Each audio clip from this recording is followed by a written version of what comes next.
आप देख रहे हैं मुल्क का सबसे ज़्यादा देखा जाने वाला न्यूज़ चैनल सच्चाई न्यूज़। नाज़रीन, डिस्ट्रिक्ट लाड़काणे जे शहर नवंदरो में असांजे नुमाइंदे रियाज़ कंगो जी ख़बर शामिल कयूं था। तो जितां ख़बर आई है तो कराची पुलिस, नवंदरो पुलिस और प्राइवेट माण्हुनि नारेजा बिरादरी के घरनि ते चढ़ाई करे भंजरा कई है। पुलिस गर्दी कंदे चादर चौधीवारी जो तकदस पामाल कंदे घर जो कीमती सामान चोरी करे विया आहिनि। अड़े कुदे अमल खिलाफ़ औरतुनि आयशा, मोमिना, हुदा, मासूम ॿारनि समेत मीडिया ॾाढो सख़्तु एहतजाज किया है। वारिस औरतुनि सहाफ़ियुनि ॾाढो दहींदे चयो त एसा मुख़्तियार लाशारी, कराची की पुलिस ऐं पंहिंजा लाशारी बिरादरी जा प्राइवेट माण्हू फयाज़, मुनवर, फरहान लाशारी ऐं ॿियनि खे साण करे धाड़ेलनि जीअं असांजे घरनि में गिरी मासूम ॿारनि औरतुनि खे तशद्दुद ऐं हिरासा करे 10 लाख रोक रक़म, 2 तोला सोना, ज़ेवरनि समेत 9 ढोर फुरे विया आहिनि। हिननि चयो त असांजी बेगुनाह हिकु मर्द करीम बख़्श नाले जे के पुठियां उगाड़ो अगवा करे खणी विया आहिनि। औरतुनि वधीक दाईंदे चयो त पुलिस जी आशीर्वाद सां लाशारी बिरादरी जे माण्हुनि चादर ऐं चौधीवारी जो तकदस पामाल कयो आहे, जेका असां सां वॾी नाजाइज़ी ऐं नाइंसाफ़ी आहे। हिननि PP chairman Bilawal Bhutto Zardari, MPA फरियाल टालपुर, DIG ऐं SSP लाड़काणू खां मुतालबो कियो आहे त असांजो बेगुनाह माण्हू आज़ादु करायो वञे ऐं असांजा पैसा ऐं सोना ज़ेवर ऐं 9 मींहूं वापसि कराए असां सां इंसाफ़ कयो वञे। ॿी सूरत में असां अदालत जो दर खड़काइण ते मजबूर थींदासीं।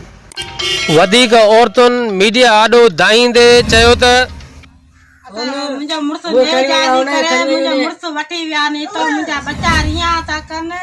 असांखे का वाह न आहे। मुंहिंजा बच्चा रियां, मां रियां चयो मुंहिंजो मुड़ुसु वठी ईअं वराई करे खणी विया आहिनि। ईअं मूंखे या माई मूंखे दड़का ॾे पई, मुंहिंजे बच्चनि खे मारे पई ॾेई ईअं मूंखे लुटा न पिया वठनि। त उते मुंहिंजो मुड़ुसु वेठा कड़ियूं हयूं अथसि। उते मूंखे ॾिसी अलाए छा चएसि पियो, मां उते लटा हीअं लमाए गाॾीअ में ॾिनासींमांसि त बि मूंखे पुलिस वारो वठी पियो हिते धिका ॾेई मोकिले पियो। एतिरो असां जतन न कयो न, असां एतिरो जतन असां त न सादरी खून कयो आहे।